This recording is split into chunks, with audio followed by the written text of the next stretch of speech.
जी guys, तो इस वक्त हम लोग जा रहे हैं एयरपोर्ट की तरफ। आज हमारा लास्ट डे था इन बाकू में, और हमारी कनेक्टेड फ़्लाइट जो है बाकू से शारजा की है और शारजा से फिर दोहा कतर की। तो अगर ऑल ओवर देखा जाए तो इस छोटे से ट्रिप में हम लोगों ने बहुत ज़्यादा एंजॉय किया और काफ़ी चीज़ें हम लोगों ने विज़िट की और बहुत ही डिफरेंट एक्सपीरियंस रहा और काफ़ी चीज़ें हमें नई देखने को मिली। और यहाँ पे आके आपको ऐसा फील होगा जैसे कि आप यूरोप में ही विज़िट कर रहे हैं, यूरोप आप घूम रहे हैं। तो ऑल ओवर एक्सपीरियंस बहुत अच्छा रहा, काफ़ी फ़न किया। और मुझे अगर दोबारा मौका मिले तो मैं फिर एक दफ़ा फिर यहाँ पे ज़रूर आऊँगा।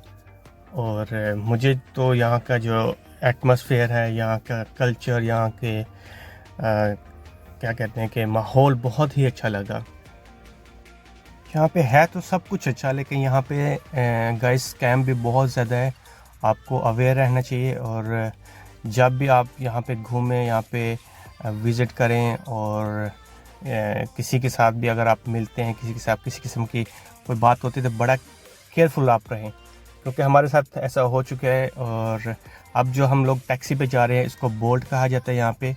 यहाँ की लोकल टैक्सी बोल्ट है, BOLT बोल्ट। और इसकी जो ऐप है वो आप प्ले स्टोर से इंस्टॉल कर सकते हैं और इस पे आप ट्रैवल कर सकते हैं। अदरवाइज़ आप लोकल जो है, आप किसी से बातचीत नेगोशिएशन करके टैक्सी लेते हैं बाहर से, तो वो आपके साथ स्कैम करेंगे, आपको ज़्यादा घुमाएंगे, क्योंकि आपको जो है वो रास्तों का पता नहीं होता। वो आपको ज़्यादा घुमाएंगे और घुमा फिरा के फिर वहीं पे ले आएंगे, और आपसे बिल का जो है वो ज़्यादा तकाज़ा है। हमारे साथ ऐसा हो चुका है, क्योंकि जब हम एयरपोर्ट पे तो हम लोगों ने बाहर से टैक्सी ली, और जो कि हम लोगों ने गलत किया। और वो बंदे ने जब हमारे से बात की तो उसने 20 मनात की हमसे बात की। और जब हमने उसको होटल की लोकेशन का बोला तो वो उसको समझ ही नहीं थी आ रही कुछ भी, और उसकी बात भी करवाई होटल वालों से, लेकिन फिर भी वो हमें एक गलत लोकेशन पे ले गया। फिर वहाँ से घुमा फिर आके 5-7 मिनट के बाद घुमा फिर आके फिर वहीं से एक नेक्स्ट जगह पे हमें ले गया। और वहाँ पे पहुँच के कहता है कि जी आपके सामने मैं बहुत ज़्यादा घूमा हूँ और मेरा टाइम भी काफ़ी वेस्ट हुआ, तो जी आपको जो है वो अभी 50 मनात जो है हमें पे मुझे उसको, यानी कि उस बंदे को, ड्राइवर को, हमको 50 मनात पे करने पड़ेंगे। तो जो कि मैं उसका मुंह देखता रह गया। मैंने कहा भाई हमारी तो तुम्हारी 20 मनात में बात हुई। तो वो कहने लगा कि जी आपके सामने है, देखें आपने गलत लोकेशन दी, मैं इधर से उधर। तो इस तरह से उसने फिर हमारे साथ स्कैम करके हमने वो जब तक हमने उसको 50 मनात नहीं दी, फिर वो हमारे से बहस करने लगा। मैंने कहा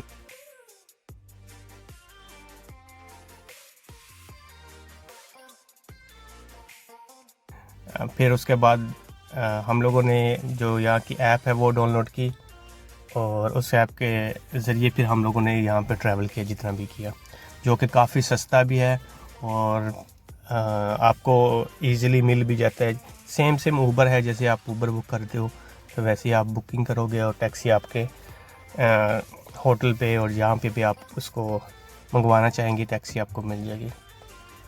दूसरी एक चीज़ कि जब हम लोग होटल में गए तो हमारी ऑलरेडी बुकिंग पहले थी, और जब हम लोग पहुँचे तो कहने लगे जी आपकी बुकिंग तो थी, लेकिन वो अब पता नहीं क्या कैंसिल हो गई या क्या चक्कर था। उसके बाद में फिर वो कहने लगे कि कोई बात नहीं, हमारे पास होटल के अंदर रूम्स हैं, वो हम आपको रूम्स जो है वो प्रोवाइड कर सकते हैं। तो हमने कहा चले ठीक है। तो उस टाइम में जब जो रूम उन्होंने हमें दिया उसके अंदर ना तो भाई वो ब्लैंकेट था, ना कुछ उसके अंदर को प्रॉपर कोई शैम्पू को सोप को कुछ भी नहीं था। तो बार बार हमें काफ़ी चीज़ें जो हैं वहाँ पे काम नहीं कर रही थी रूम के अंदर, जैसे रेफ्रिजरेटर काम नहीं था कर रहा, और ऐसे भी पानी नहीं था आ रहा। तो उसके लिए बार बार हमें वहाँ पे काउंटर पे जाना पड़ता था, होटल के काउंटर पे, और उनको कहना पड़ता था कि या कॉल करनी पड़ती थी, और वो भी अपनी मर्ज़ी से वहाँ से आते थे। और हमारी आके कहते थे जी आपका काम बस 5 मिनट में हो जाता है। मैं एक बंदा आता था, वो कहता है मैं दूसरे को भेजता हूँ, दूसरे के पास जाते वो कहता है अभी अभी करवा देते हैं। तो करते कराते हमें 1-2-1.5 घंटे में वो हमें जो चीज़ जो थी हम जो उनसे मांगते थे वो हमें मिलती थी। तो ये चीज़ें जो है आपने जब जैसे ही आप इधर आएँ तो इन चीज़ों से अवेयर रहें, और आप पहले से अच्छी तरीके से बात कर लें इनसे, भाई ये हमारी चीज़ जो रिक्वायरमेंट है, अच्छी तरह से आते ही रूम को चेक करके कि जो जो चीज़ें नहीं है आप टाइम पे उसी टाइम उनको बोलें कि जी आपने जो हमें रूम की चाबी दी है उस रूम में ये चीज़ें अवेलेबल नहीं है, अदरवाइज़ वो आपको प्रोवाइड करने में बहुत ज़्यादा टाइम लगाते हैं। बाकी यार यहाँ का स्ट्रक्चर जो है वो बहुत ही प्यारा है, बिल्कुल यूरोपियन लुक में यहाँ की बिल्डिंग्स, और बिल्कुल नए तरह की बिल्डिंग्स आपको यहाँ पे देखने को मिलेंगी। और यहाँ पे ग्रीनरी, पार्क्स और पेड़ पौधे बहुत ज़्यादा हैं जो कि शहर को खूबसूरत बनाते हैं। और ये लीजिए हम एयरपोर्ट पे तकरीबन पहुँच चुके हैं, और यहाँ से एंट्री पास लेना पड़ता है, यहाँ से आपको एंट्री पास लेना पड़ेगा अब, और उसके बाद आप एयरपोर्ट के हदूद में दाखिल हो जाएंगे। और बिल्कुल थोड़े से फासले पे जी हमारा वो सामने आपको एयरपोर्ट नज़र आ रहा है। एयरपोर्ट को बहुत बड़ा नहीं है, बिल्कुल छोटा सा एयरपोर्ट है, लेकिन काफ़ी खूबसूरत है। और काफ़ी जो है वो उसके अंदर रश रहता है, क्योंकि काफ़ी लोग यहाँ पे अभी विज़िट कर रहे हैं, क्योंकि आजकल जो आज़रबाईजान है ये विज़िट टूरिस्ट प्लेस बन चुका है, और काफ़ी लोग यहाँ पे घूमने के लिए आ रहे हैं।